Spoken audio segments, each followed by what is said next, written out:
Everything started when we couldn't find John Jr. for dinner. This wasn't itself an emergency.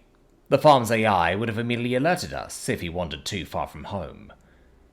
There were only so many places a 5-year-old could go on the only human settlement within 100 miles, after all. But when we still couldn't find him after searching the house, barn, and maintenance bay, we began to worry. My wife started programming the drones into a search pattern over the fields and ran a diagnostic on the AI. I went to check the only other place I could think of, our tire swing near the creek.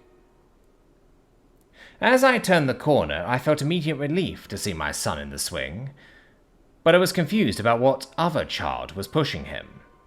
We three were the only ones on our farm, and we weren't expecting a visit until after the... I froze. The other child, for whatever reason my mind knew it was a child, was much taller and more slender than my son, unnaturally so. The extremities didn't have enough fingers. The hair looked wrong somehow. And, most of all, their skin was unlike any shade seen on Earth. There had been rumours about a possible indigenous species on Eden Prime, but only rumours. No biosigns or other evidence were found on the survey scans, so the first wave of colonization had started a year ago. Soon after, stories started spreading among the farming families, small items going missing, sensor ghosts in the forest, movement seen out of the corner of your eye, a drone found cracked open. Before me was all the evidence anyone needed.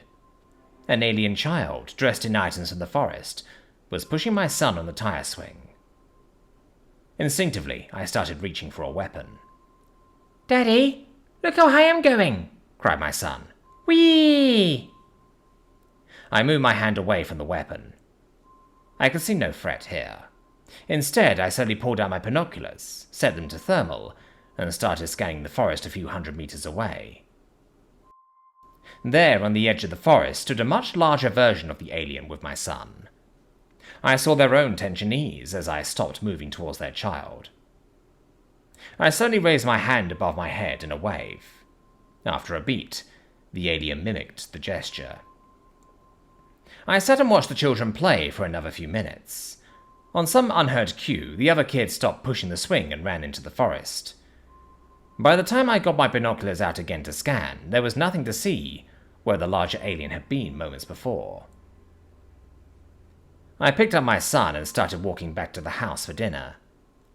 "Daddy, can I play with my new friend again tomorrow?"